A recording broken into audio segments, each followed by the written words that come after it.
Je n'oublierai pas facilement ta fidélité.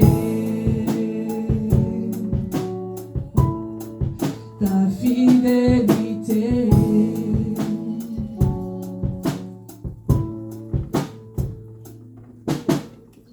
Ta parole ne revient jamais à toi sans accomplir ta volonté. Et lorsque tout s'effondre autour de moi, tu es celui sur qui je peux compter. Tu es celui sur qui je peux compter. J'ai vu ta main agir bien trop de fois pour oublier si facilement. Tu m'as conduit de victoire en victoire. Je n'oublierai pas facilement. J'ai vu ta main agir bien trop de fois pour oublier si facilement. Tu m'as conduit de victoire en victoire. Je n'oublierai pas facilement ta fidélité. Je garde tes merveilles gravées en ma mémoire. Tous les jours où mes forces vont, je fixerai les yeux vers les hauteurs, d'où me vient le secours. Je garde les merveilles gravées en ma mémoire. Tous les jours où mes forces font mal, je fixerai les yeux vers les hauteurs, d'où me vient le secours. Je garde tes merveilles gravées en ma mémoire. Tous les jours où mes forces font mal, je fixerai les yeux vers les hauteurs, me vient le secours. J'ai vu ta main agir bien trop de fois pour oublier si facilement. Tu m'as conduit de victoire en victoire. Je n'oublierai pas facilement ta fidélité. Ta fidélité.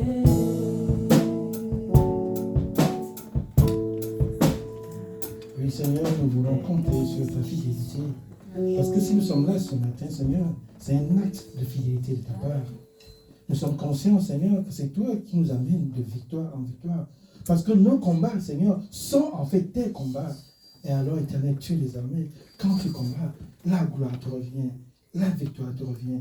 C'est pour cela ce matin, Seigneur, que ces paroles deviennent pour nous des prières, que ces paroles deviennent pour nous des adorations, que cette parole devienne pour nous des prières d'action de grâce, parce que nous sommes conscients, chacun d'entre nous, Seigneur, que tu fais des choses merveilleuses dans nos vies, dans la vie de nos enfants, dans nos couples, dans nos familles, et même dans l'Église, corps de Christ, à travers le monde, parce que tu es un Dieu unique, tu es un Dieu spécial. Sois encore béni, Seigneur, ce matin.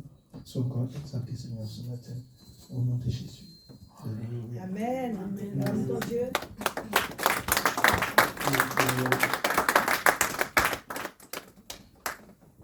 Merci Jésus. Tu es celui qui était et qui vient. Jésus,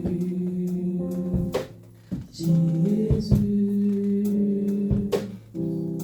En toi je vois, ma vie est entre tes mains. Jésus, tu es le Seigneur des rois. Alléluia. Il est question de miracle ce matin. Tu es Yahweh, tu es Yahweh, tu es Yahweh. Oui, dis-lui ça ce matin qu'il est Yahweh dans ta vie. Oui, Seigneur. Tu es Yahweh dans ce lieu. Tu es Yahweh, Alpha et Omega. Tu es Yahweh, tu es Yahweh, tu es Yahweh, tu es Yahweh, tu es Yahweh, tu es Yahweh, Alpha et Omega. Tu es Yahweh, Alpha et Omega. You are Yahweh. You are Yahweh. You are Yahweh. You are Yahweh. You are Yahweh, Alpha and Omega. You are Yahweh, Alpha and Omega. You are Yahweh. You are Yahweh. You are Yahweh. You are Yahweh.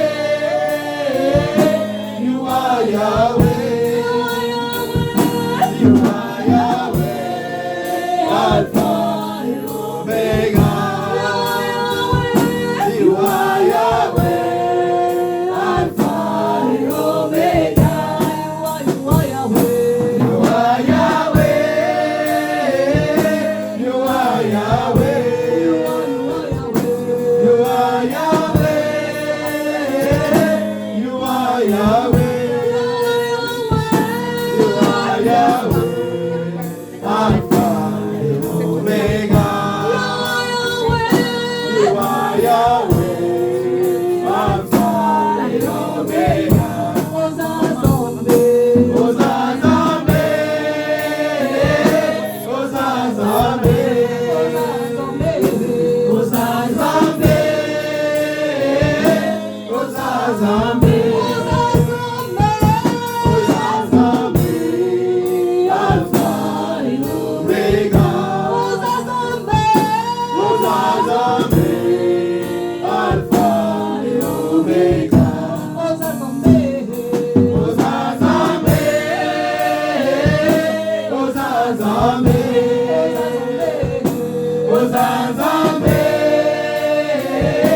Ozazambe, Ozazambe, Alpha and Omega. Ozazambe, Alpha and Omega. You are Yahweh. You are Yahweh. You are Yahweh.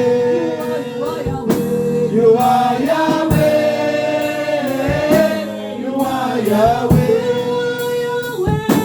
You are Yahweh, Alpha and Omega.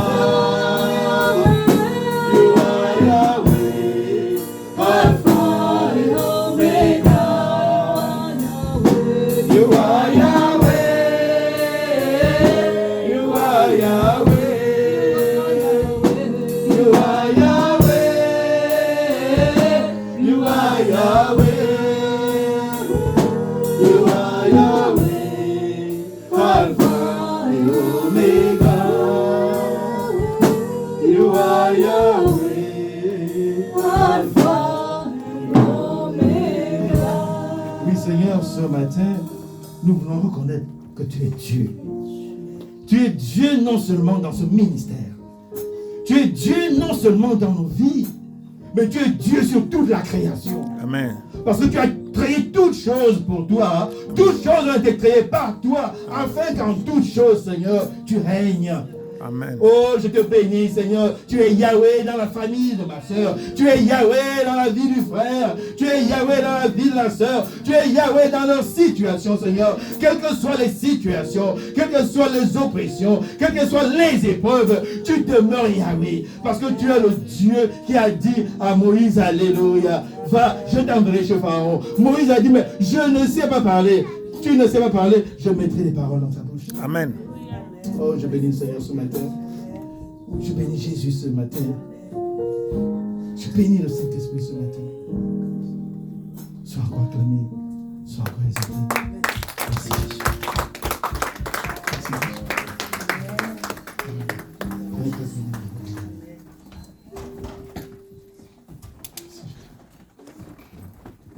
Amen.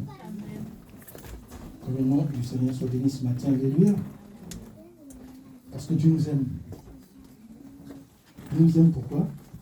Parce qu'il nous a créés à son image, selon sa ressemblance. Donc, de prime abord, nous sommes des créatures célestes. Alléluia. Nous sommes des créatures célestes. Et je bénis le Seigneur pour cette parole de ce matin, pour ce message de ce matin, pour cet enseignement de ce matin. Alléluia. Comme je vous l'ai dit la semaine dernière, nous allons demeurer ce mois-ci, alléluia, dans la vision de la chambre haute. Amen.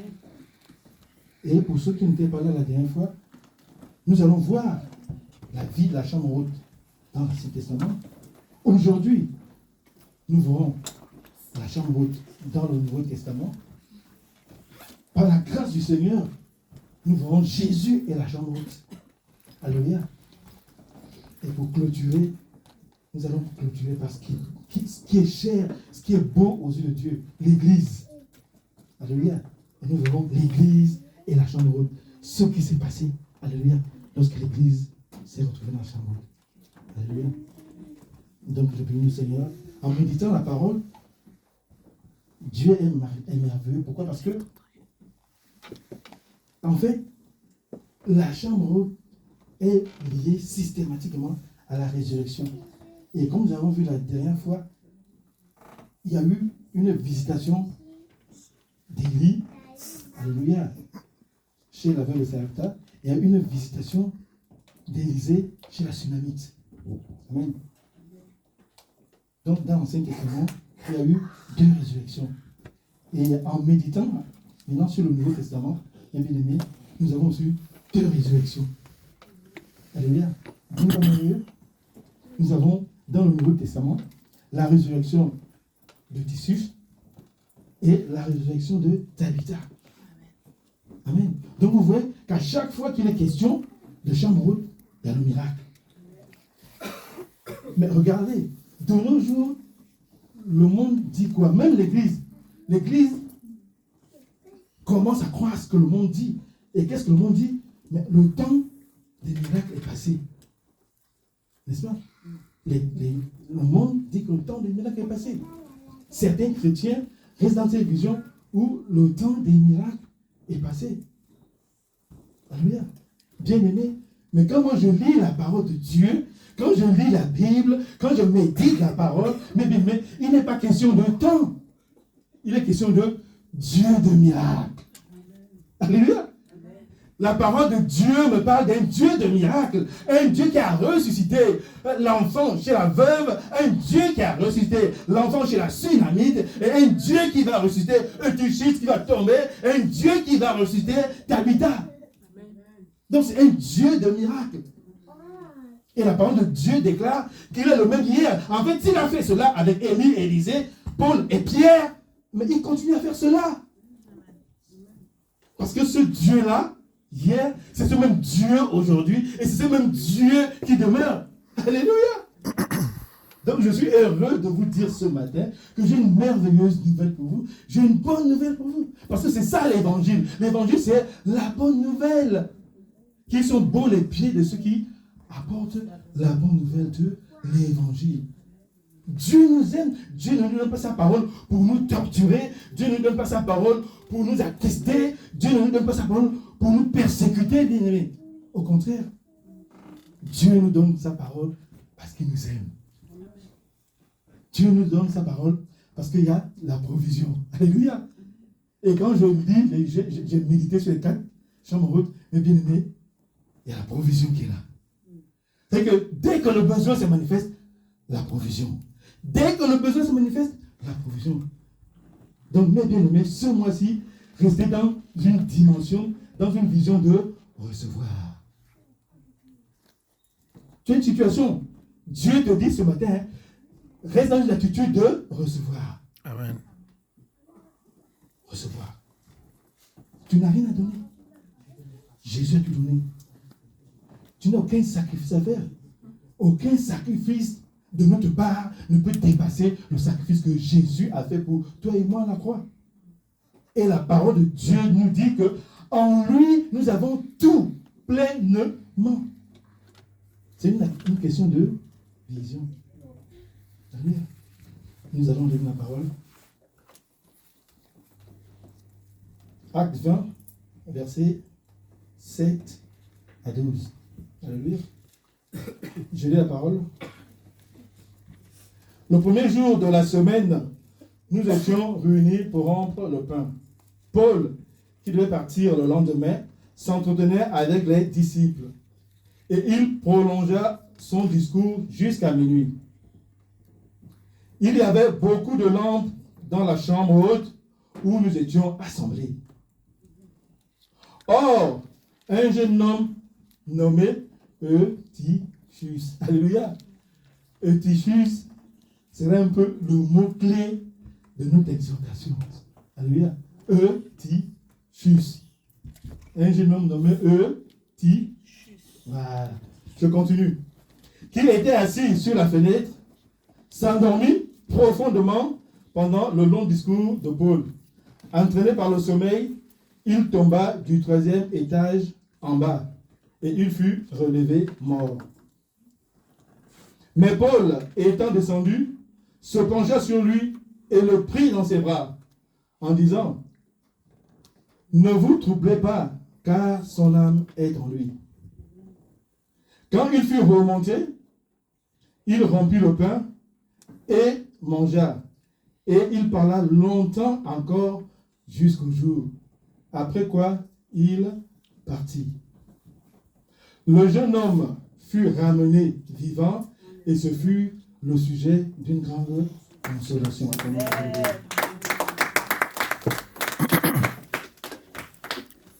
Amen. Je vous ai dit,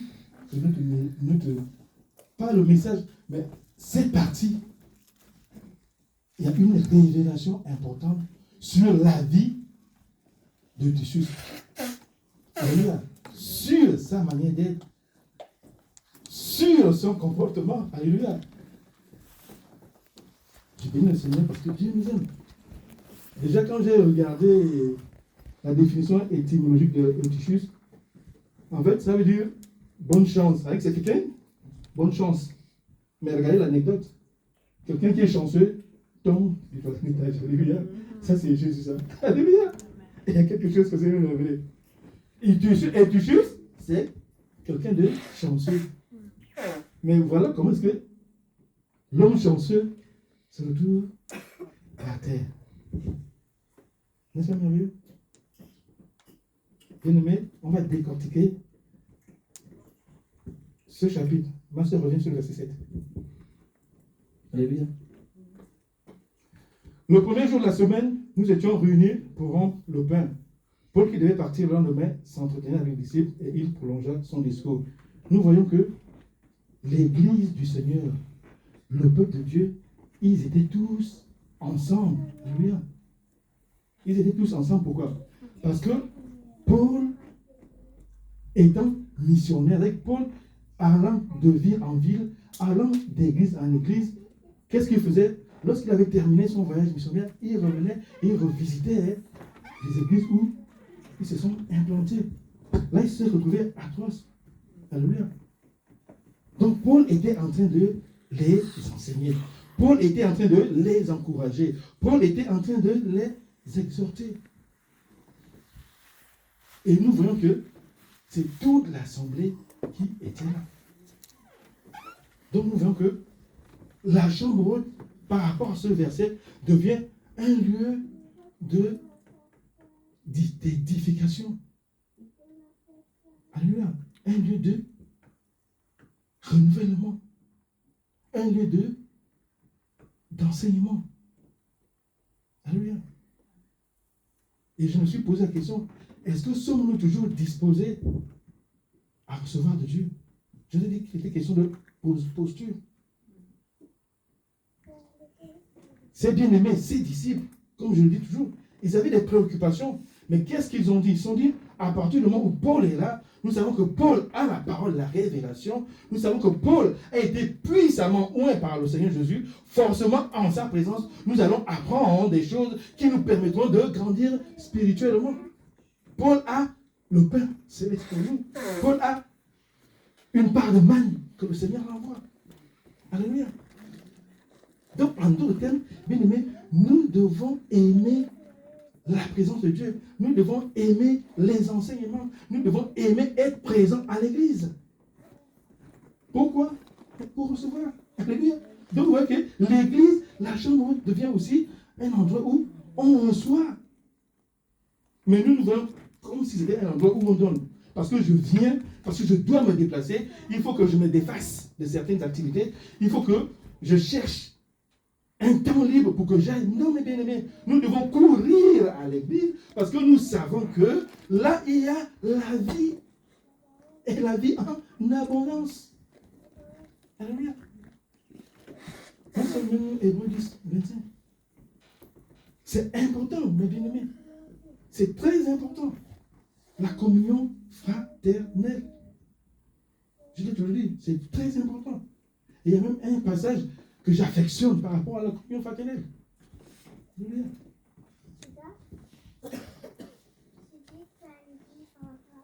Hébreux 10, 25. Alléluia. Voici ce que le Seigneur dit. N'abandonnons pas notre assemblée. Alléluia. Je crois que je vous ai déjà exhorté sur ça. Nous, on pense qu'abandonner l'assemblée, c'est quitter l'assemblée. Non. Bien aimé, lorsqu'on a un programme mardi, vous n'êtes pas là, vous nous avez abandonnés parce que tu es un membre du corps de Christ. Christ a besoin que le corps qui s'est formé dans ce ministère, arbre de vie, lorsqu'il se réunisse, que tout le corps de Christ soit là. Autrement dit, lorsque nous nous réunissons, certains ne sont pas là. Nous devenons ce qu'on appelle des aveugles, parce qu'un œil ou les deux yeux ne sont pas là, des estropiés, parce que peut-être le pied n'est pas là. Alléluia. Nous sommes le corps de Christ. L'église est le corps de Christ. Et notre corps est ficelé de telle manière que lorsque un seul organe ou un petit tissu ou même une petite cellule a un problème, mais tout le corps se ressemble. Et regardez même comme ce que Dieu fait les choses. À partir d'une petite cellule, lorsqu'elle se multiplie, ça forme ce qu'on appelle des tissus. Et lorsque les tissus se multiplient, ça fait ce qu'on appelle des organes. Alléluia. Donc, nous dépendons les uns les autres. Nous sommes des sources de grâce, de bénédiction les uns les autres.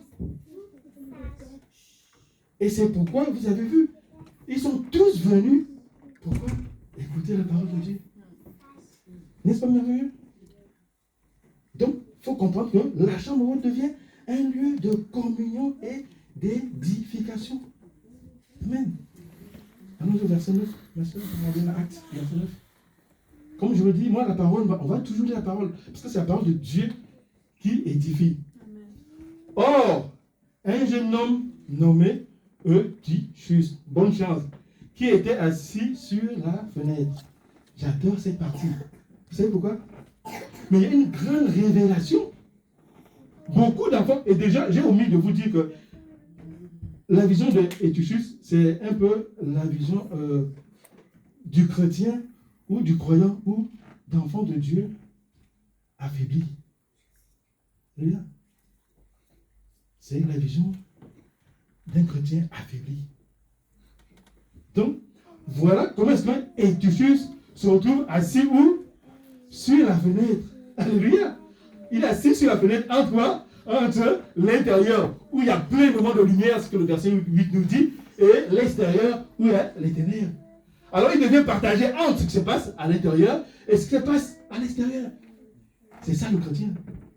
Ton cœur appartient-il à Jésus à 100% ou ton cœur appartient-il au monde à 100%? Parfois, qu'est-ce qu'on fait? Ok, comme nous sommes des spécialistes des chaises, des équilibristes, on prend une moitié du cœur à Jésus, une moitié du cœur au monde.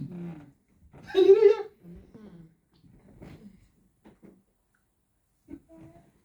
Pourquoi Eutychus s'est affaibli? Mais parce qu'il avait un cœur divisé, il avait un cœur partagé. Les choses qui étaient à l'extérieur l'intéressaient. C'était une source de distraction pour lui. C'est ce que les chrétiens sont au jour d'aujourd'hui. Est-ce que notre cœur est à 100% au Seigneur Jésus? Ou nous sommes des eutychistes? Alléluia. Ok, dimanche, je suis au Seigneur. Mardi, je suis au Seigneur. Lundi, mercredi, jeudi, vendredi, samedi, ça c'est moi là. Sur moi. Non, bien aimé. Lorsque tu es partagé, lorsque ton cœur est divisé, tu finis par être juste. Tu vas somnoler, tu vas t'endormir, tu vas tomber. Et il y a quelqu'un qui sera trop heureux de vous recevoir. La sœur a dit ce matin, le diable, il rôde. Dès que tu tombes, il saisit. Pourquoi? Parce que tu n'es plus dans la chambre haute. Pourquoi? Parce que tu avais un cœur partagé. Alléluia. Ça, c'est mon intervention ce matin. Ton cœur appartient à qui? Et pendant que je méditais, le Seigneur m'a révélé quelque chose. Alléluia. Il m'a dit, vous voyez, la chambre haute, c'est comme le cœur. Et vous savez, il y a un baromètre. Alléluia. Il y a un baromètre qui mesure le pourcentage de notre appartenance à Jésus. Alléluia. Dieu a un baromètre dans la vie de chacun de nous pour mesurer le pourcentage de l'appartenance de notre cœur. Alléluia. Alléluia. Bien aimé, faisons attention. Le monde et tout ce qu'il y a dans le monde, la parole de Dieu déclare que toutes ces choses disparaîtront. Et je vous partage que moi, le Seigneur m'a mis à cœur tout ce qui est palpable, bien aimé, n'est pas pour mon bien. Tout ce que je peux toucher, tout ce que je peux voir, tout ce que je peux atteindre. Alléluia. C'est éphémère dans ma vie. Parce que toutes ces choses vont passer. Et j'aime l'Ecclésiaste. Vous et moi, on ne fait rien de nouveau aujourd'hui. Tout ce que nous faisons, les prédications que nous faisons aujourd'hui, ont été déjà prêchées par d'autres. Alléluia. Donc, le Seigneur fait que les choses reviennent. Pourquoi? Parce que dans son principe d'amour, puisque les hommes ne sont pas les mêmes, les générations ne sont pas les mêmes, les civilisations ne sont pas les mêmes, il fait revenir ces choses-là. Pourquoi? Par amour pour nous. Paul a dit, le monde c'est vanité de vanité. Mais nos yeux nous font voir que le monde a une grande importance. Oui. Nos yeux nous amènent à comprendre, à croire que le monde est important. Du coup, qu'est-ce qu'on fait? On suit le monde. J'ai une anecdote pour vous montrer bon, pas l'importance, mais la dangerosité du monde. Jésus s'est retrouvé avec le diable. Mais la deuxième chose que le diable demande à Jésus, en fait, que le diable veut amener Jésus à l'adorer, c'est quoi? Mais c'est le monde. Et j'adore la réponse du Seigneur. Le diable se met, il nous montre tous les royaumes de la terre. Il nous montre toutes les richesses. Il dit, tout ça, c'est à moi. Venez, mais ça doit vous interpeller. Alléluia. le diable était avec le Seigneur Jésus. Est-ce que Jésus a démenti cela? Jésus a démenti? Alléluia. Jésus, ok. Adore-moi. Et tout ça, je te l'offre. Bien aimé, notre Seigneur a résisté. Donc, maintenant, qu'est-ce qui s'est passé? Il y a transfert. Maintenant, le diable vise les enfants de Dieu. Le diable vise les chrétiens. Avec quoi? Avec le monde. Il retient captifs les chrétiens. Je vous dis, mes bien-aimés, il y a beaucoup d'enfants de Dieu qui sont captifs à cause du monde. À cause des choses du monde.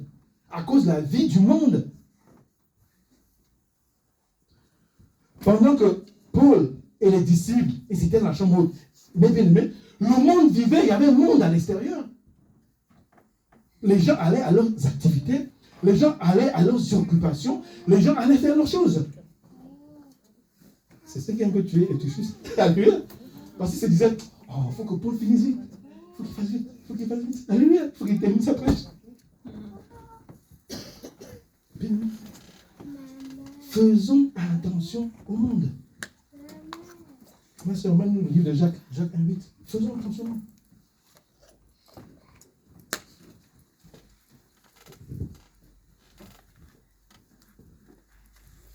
J'ai lu la parole de Dieu. Jacques 1. C'est un homme irrésolu et inconstant dans toutes ses voies. Celui qui a, en fait, le verset complet, c'est celui qui a un double cœur. Alléluia. Celui qui a un double cœur, c'est un homme irrésolu, inconstant dans toutes ses voies. Double cœur, c'est quoi? C'est ce que je vous ai dit. Un coup, vous êtes sur le Seigneur, un coup, vous êtes dans le monde. Donc le Seigneur dit, ok, si ton cœur est divisé, tu es quelqu'un d'irrésolu. Et c'est ce que l'Apocalypse, le Seigneur reprend une église. Es-tu chaud? Es-tu froid? La tiédeur, je ne veux pas. Notre Dieu est un Dieu d'amour. Notre Dieu est un Dieu qui a besoin de nous, qui a besoin de nous appartenir totalement et entièrement.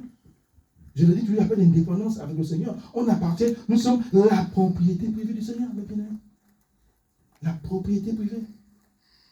Mais regardez le monde. Mais le monde s'inspire beaucoup des révélations. Quelqu'un achète un gros terrain, arrive à barricader, il met propriété privée. Ça veut dire quoi? Mais aucune autre personne n'a accès là-dedans, si ce n'est que le propriétaire. Donc, aucune autre personne ne doit avoir accès à nos vies, si ce n'est que Jésus. Alléluia. C'est Jésus qui a accès à nos vies. Alléluia. La question que nous devons nous poser ce matin, est-ce que je suis engagé totalement à vivre ma vie pour Dieu? Suis-je engagé à vivre ma vie totalement avec Dieu? Parce que nous savons que l'inconstance, alléluia, la double vie a des répercussions. Et nous avons chanté un cantique de fidélité à notre Seigneur tout à l'heure. C'est ce que Dieu attend de nous. Que nous soyons fidèles, que nous demeurons fidèles, que nous marchons fidèles. Alléluia. On continue, on revient sur le verset 9 toujours. Vous voyez, ça c'est la première révélation, c'est que, bien aimés, évitons d'avoir un cœur partagé en restant sur la fenêtre. Je continue. Or, un jeune homme nommé Eutychus, qui était assis sur la fenêtre, s'endormit profondément pendant le long discours de Paul. Entraîné par le sommeil, il tomba du 3e étage et il fut relevé mort. Alléluia. Donc, la deuxième chose que nous devons comprendre, c'est quoi? Là, le Seigneur nous lance une alerte par rapport à quoi? Alléluia. Par rapport à notre semblance sur le plan spirituel. Donc, ça, il dit, faites attention. Fais attention à ta vie de prière. Fais attention à ta vie de lire la parole. Fais attention au principe de faire le monde. Fais attention à ta manière d'écouter. fais attention à tes jeûnes et prières. Parce que la parole de Dieu nous dit, plus le monde ira vers la fin, mes bien-aimés, plus les choses iront mal. Et nous, enfants de Dieu, certaines victoires, en fait, la prière ne va plus suffire pour nous, pour certaines victoires. Il va falloir associer la prière au jeûne, mes bien-aimés. Alléluia.